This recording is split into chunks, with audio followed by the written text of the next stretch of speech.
Welcome to Sneha TV. Viveka హత్య case చాలా సంచలనమైన విషయం అందరికీ తెలిసిందే. అయితే వివేక కేసులో ప్రధాన నిందితుడైనటువంటి దస్తగిరి సంబంధించినటువంటి తాజా సమాచారం వస్తుంది. అసలు ఏంటి అనేది దాసరి విజయం గారితో మాట్లాడి తెలుసుకునే ప్రయత్నం చేద్దాం. విజయం గారు, ఇప్పుడు దస్తగిరి సంబంధించి ఏదో క్లీన్ చిట్ వచ్చిందని చెప్పేసి వార్తలు వస్తున్నాయి. ఏంటండి యాక్చువల్గా వైఎస్ వివేక హత్య కేసు ఎలా జరిగింది అనే దాంట్లో దస్తగిరి అప్రూవల్గా మారినటువంటి కథ గురించే మనం మాట్లాడుకున్నాం.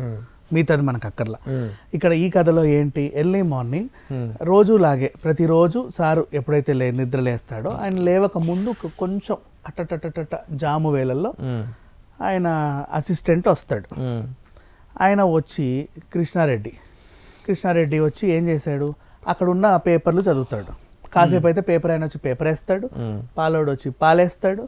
అలా కొడుకు బండి మీద దింపగా లక్ష్మమ్మ వస్తుంది, వంట మనిషి పని మనిషి. ఇది రెగ్యులర్ ప్రాసెస్.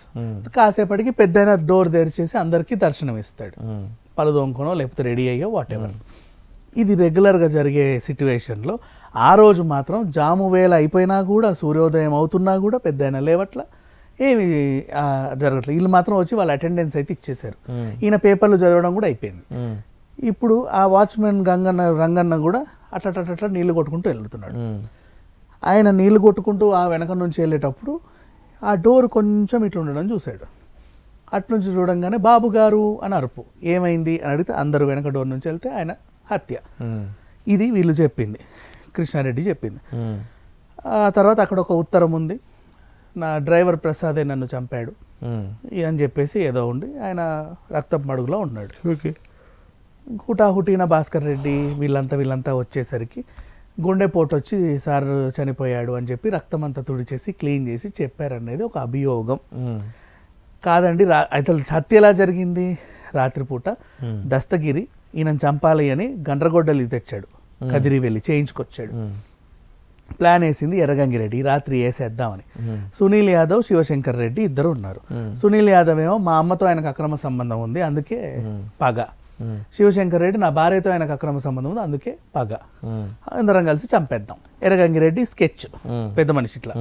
ఆయన ఎర్రగంగిరెడ్డి వచ్చాడు, వెనక దారి నుంచి వీళ్ళందరూ వచ్చారు. వివేక సాయంత్రం ఇంట్లో ఉన్నాడు. ఈ టైంలో వచ్చారేంటి, లేదు ఏదో ల్యాండ్ డీలింగ్ గురించి మాట్లాడదామని. అవునా, మరి వీళ్ళందరూ ఎందుకు వచ్చారు? అదే డీలింగ్ గురించి మాట్లాడదామని. ఏరా నీకు మా అమ్మ కావాల్సి వచ్చిందా అని చెప్పి పడేళ్ళమని కిందేసి గుద్దాడు. నా పిల్లం కావాల్సి వచ్చిందా ఈయన కాలేసి తొక్కాడు. వీళ్ళిద్దరే చంపేస్తే మరి నా గొడ్డలు వేస్ట్ అయిపోదు, అందుకని చెప్పేసి ఈయన కూడా తెచ్చేసి తల మీద ఒకటి భుజం మీద ఒక పోటేసాడు. ఇంతలో జరగాల్సిన కార్యం జరిగిపోయింది, ఆయన చనిపోయాడు. శవాన్ని తీసుకెళ్లి బెడ్రూమ్లో అట్లా బాత్రూంలో పడేశారు. ఇంతవరకు కథ.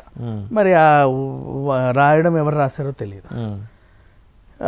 ఈ స్టోరీలో దస్తగిరి చెప్పాడు. వెళ్ళేటప్పుడు అండ్ వాచ్మెన్ రంగన్నకి ఎర్రగంగిరెడ్డి ఇట్లా వార్నింగ్ ఇవ్వడం కూడా నేను చూశాను, ఎవరికైనా చెబితే చంపేస్తా అని.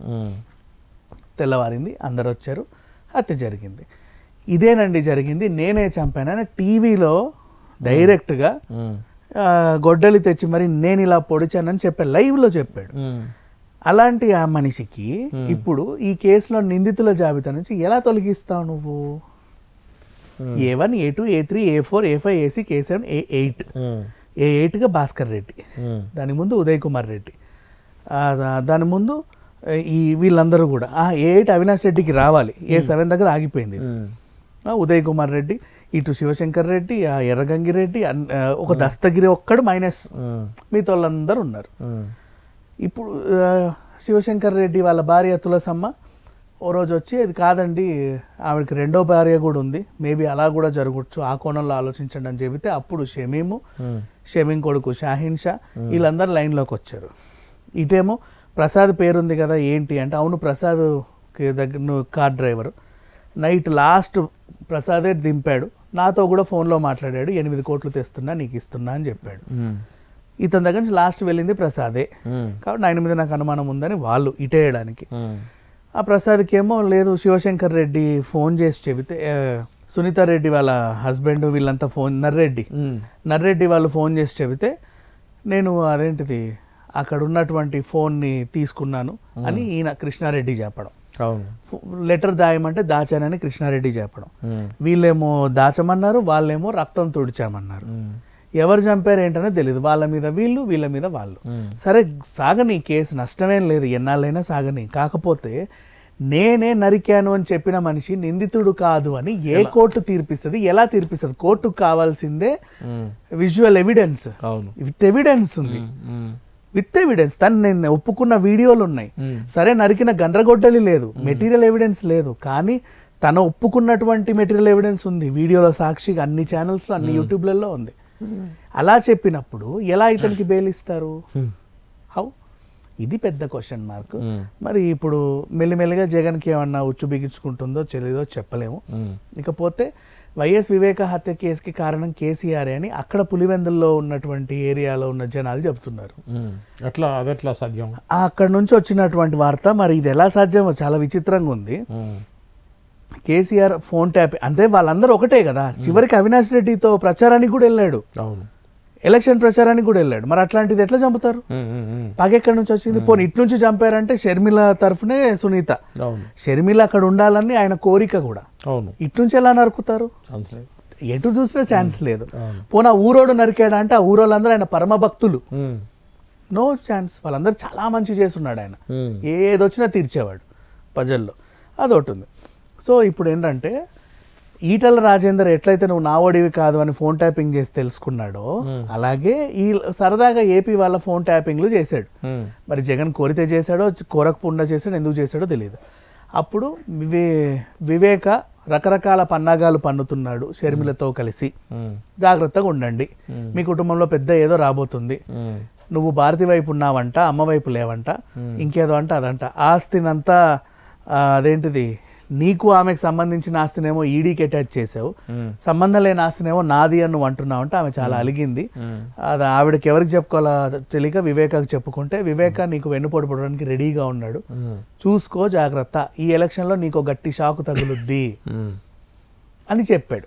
ఓకే అని చెబితే, అని చెప్పాడు లేదు మనకు తెలియదు, అక్కడ నుంచి వచ్చిన న్యూస్ అని చెబితే ఈయన ఆహా అలా చేస్తావా, ఉండి అసలు ఈయన లేపేస్తే కదా సెట్ అవుతుంది, నా ఇంటి మనుషులు నాకు ఇంతున్నారా అని చెప్పేసి వాళ్ళు డెసిషన్ తీసుకోగా ఈయన చనిపోయాడు అనేది అక్కడ పులివెందుల నుంచి వచ్చినటువంటి వార్త. మరి జగన్ ఓడిపోయినందుకు ఇది వచ్చిందా, లేక ఇన్నాళ్ళు ఎందుకు బయట పెట్టలేదంటే జగన్ అధికారంలో ఉన్నాడు కాబట్టి వీళ్ళు చెప్పడానికి జంకారు. ఇప్పుడు అధికారం లేదు కాబట్టి కొంచెం ఓపెన్ గా వాళ్ళకి తెలిసిన సీక్రెట్ చెప్పారు అని కొంతమంది అంటున్నారు.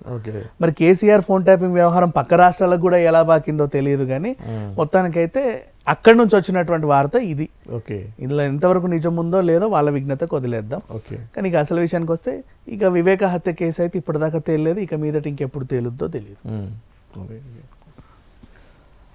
ఇది అండి తాజాగా వైఎస్ వివేక హత్య కేసు సంబంధించినటువంటి updates.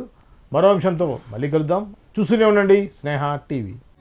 Sneha TV, please like, share and subscribe Sneha TV.